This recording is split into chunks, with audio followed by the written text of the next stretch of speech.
मुझे शर्म आती है।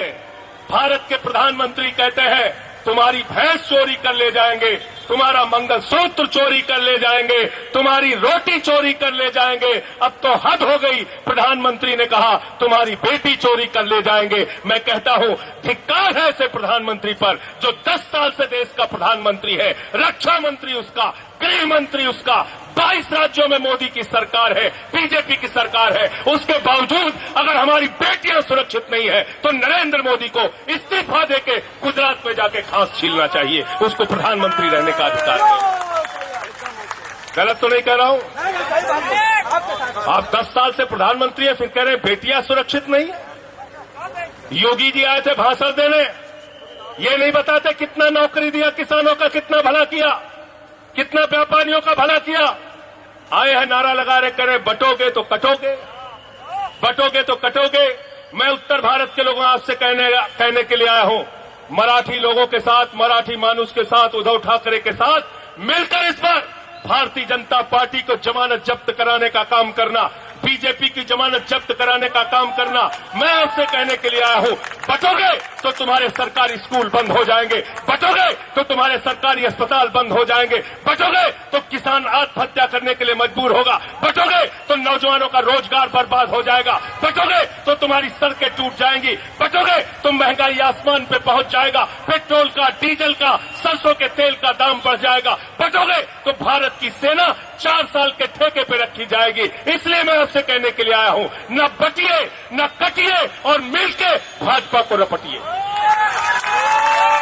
मैं आपसे कहने के लिए आया हूं, 20 तारीख को जब अपना वोट देने के लिए जाना तो महंगाई को याद करके जाना।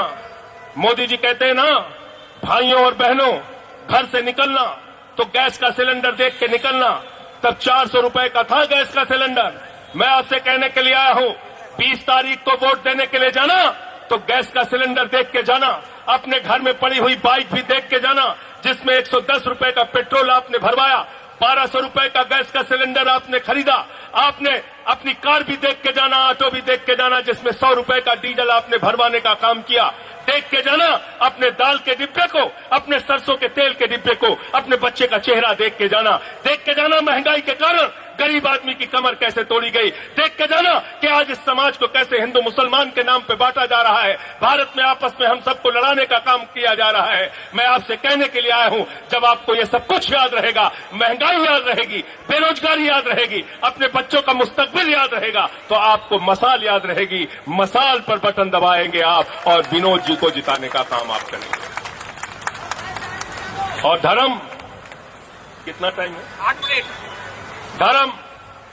धर्म की परिभाषा जो आपको सिखाते हैं, हिंदू धर्म को मानने वाले लोग हैं ना यहां पे? हो कि नहीं? हाथ उठाओ, बताओ जरा। इतनी संख्या में है हिंदू यहां। प्रियंका जी, अगर बेरोजगारी बढ़ेगी तो सबसे ज्यादा नुकसान किसका है भाई बताओ? जोर से बोलो, किसका नुकसान है? महंगाई ज्यादा बढ़ेगी तो सबसे ज्यादा नुकसान किसका है?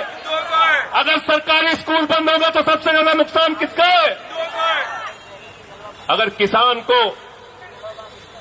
कर्ज के बोझ के कारण आत्महत्या करनी पड़ेगी तो सबसे ज्यादा किसान कौन है? तो सबसे ज्यादा नुकसान पहुंचाते हो हिंदुओं को और बात करते हो हिंदुओं के भले की। ये तुम्हारा हिंदुओं का फार्मूला है। क्या कहता है रामचरितमानस? हमारा पवित्र ग्रंथ रामचरितमानस कहता है, सब नर करहि परस्पर प्रीति, सारे लोग आपस में प्यार से रहे। यह हिंदू धर्म सिखाता है। हिंदू धर्म कहता है वसुधैव कुटुंबकम, पूरा विश्व हमारा परिवार है। हिंदू धर्म कहता है जब हम अपनी पूजा खत्म करते हैं, हम कहते हैं धर्म की जय हो, अधर्म का नाश हो, प्राणियों में सद्भावना हो, विश्व का कल्याण हो। हिंदू धर्म सद्भावना की बात करता है, हिंदू धर्म पूरे विश्व के कल्याण की बात करता है। हम हिंदू धर्म को मानने वाले लोग हैं। उद्धव ठाकरे हिंदू धर्म को मानने वाले लोग हैं। नरेंद्र मोदी जो नफरत फैलाने का काम करते हैं, बीजेपी जो नफरत फैलाने का काम करती है, वो हिंदू धर्म को मानने वाले लोग नहीं है। ये हिंदू द्रोही लोग हैं, वो हिंदुओं को नुकसान पहुंचाने का काम करते हैं। और इस्लाम की बात हम करें तो हजरत मोहम्मद साहब का नाम, नबी का नाम हजरत मोहम्मद साहब सल्लल्लाहु अलैहि वसल्लम का नाम है रहमतुल आलमीन, पूरे दुनिया पर रहमत करने वाला। तो इस्लाम में भी रहमत की बात, इंसानियत की बात, भाईचारे की बात कही गई है। तो आप सबसे कहने के लिए आया हूं, मेरे उत्तर भारत के भाइयों, इस बार इकट्ठा होके आप उद्धव ठाकरे जी के साथ मिलके मशाल जलाने का काम करना और भारतीय जनता पार्टी को, शिंदे की पार्टी को, अजीत पवार की पार्टी को सबक सिखाने का काम करना। मैं समझ नहीं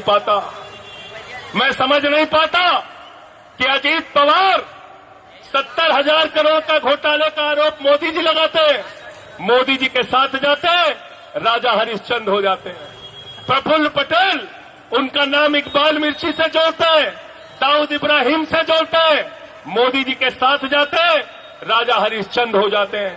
छगन भुजबल उनके ऊपर भ्रष्टाचार का आरोप लगाते हैं, मोदी जी के साथ जाते हैं, राजा हरिश्चंद्र हो जाते हैं।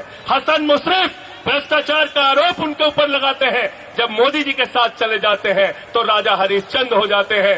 ये मोदी वॉशिंग पाउडर इस बार के चुनाव में लात मार मार के हम लोगों को तोड़ने का काम करना है। तोड़ोगे कि नहीं तोड़ोगे बताओ? तोड़ोगे ना? इन गद्दारों को हराने के लिए आपसे हाथ जोड़ के समर्थन मांगने आया हूं। बताओ गद्दारी किया है कि नहीं किया? बताओ। बाला साहब की पार्टी, उद्धव ठाकरे की पार्टी शिवसेना से तीर कमान लेकर शिंदे जीते, उनका नाम लेकर भारतीय जनता पार्टी के कैंडिडेट जीते। लेकिन जीतने के बाद पहला काम किया, शिवसेना उद्धव ठाकरे को तोड़ने का काम किया, शिवसेना पार्टी के विधायकों को खरीदने का काम किया, लोकतंत्र और संविधान की हत्या करने का काम किया, एक चुनी हुई सरकार को गिराने का काम किया, उद्धव ठाकरे के पीठ में छुरा मारने का काम किया, शरद पवार की पार्टी तोड़ने का काम किया, उनके विधायकों को खरीदने का काम किया। और मुझे याद है महाराष्ट्र की विधानसभा में नारे लग रहे थे, 50 खोके एकदम ओके, 50 खोके एकदम ओके। इन बेईमानों की जमानत जब्त कराने की जिम्मेदारी आपके अंदर है, आपके ऊपर है, अगर आप लोकतंत्र को बचाना चाहते हैं। यह निवेदन और विनती आपसे करने के लिए आया हूं। मैंने सुना था बाइक चोर होते हैं, कार चोर होते हैं, सोना चोर होते हैं। ये भारतीय जनता पार्टी वाले पार्टी चोर है, विधायक चोर है, सांसद चोर है, घड़ी चोर है, तीर कमान चोर है। ये चोरों को इस बार हराने की जिम्मेदारी आपकी है। उत्तर भारत के लोग हैं ना आप लोग? हाथ उठा के बताइए सब लोग। यूपी से, बिहार से सब लोग हैं? हमरो जिला वाले हैं कि ना? यहाँ सुल्तानपुर वाले, प्रतापगढ़, सुल्तानपुर, जौनपुर, बस्ती, अयोध्या वाले हैं कि ना? हाँ ना सब जने? के साथ दे का हाथ की भैया? के मसाल के, मसाल को हाथ में ले लेना उत्तर भारत के लोगों। और इसलिए मसाल को हाथ में ले लेना कि हम यूपी से, बिहार से, पूर्वांचल से, अवध से मुंबई आते हैं, परिश्रम करते हैं, मेहनत करते हैं, मुंबई को बनाते हैं कि मुंबई आगे बढ़ेगी, महाराष्ट्र आगे बढ़ेगा तो उत्तर प्रदेश भी आगे बढ़ेगा, हमारा बच्चा भी आगे बढ़ेगा, हमारा परिवार भी आगे बढ़ेगा। इसलिए मराठी मानुष के साथ मिलकर उत्तर भारतीय इस बार वोट करेगा और मसाल लेकर समाज में उजाला फैलाने का काम करेगा। करना है कि नहीं करना है बताओ? और किसी भी नकली नारे के चक्कर में मत पड़ना। ये भारतीय जनता पार्टी के लोग हिंदुस्तान ही नहीं पूरी दुनिया में अगर झूठ बोलने का कंपटीशन होगा प्रियंका जी, तो नंबर 1 पे नरेंद्र मोदी आएंगे, 2 नंबर पे नहीं आएंगे। नंबर 1 पे मोदी जी आएंगे। कितना झूठ बोला आपसे? कहने लगे नौजवानों वोट दे दो, 2 करोड़ नौकरी हर साल देंगे। 20 करोड़ नौकरी मिल गई क्या आपको? कहने लगे इतना काला धन लाएंगे, इतना काला धन लाएंगे, हवाई जहाज में लाद के लाएंगे, बैलगाड़ी पे लाएंगे, रिक्शा पे लाद के लाएंगे, इतना काला धन लाएंगे कि हर आदमी के खाते में कितना जमा हो जाएगा?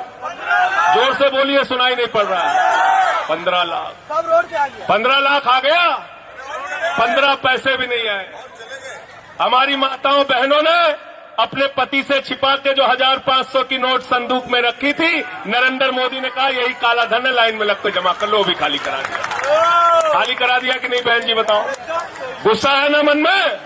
तो इस बार 3 बार उसी बटन को दबा देना गुस्से में, उसी बटन को, मसाल वाली क्या नंबर पे है आप? 1 नंबर पे है। 1 नंबर पे इनको पहुंचाना है, पहुंचाना नहीं पहुंचाना है।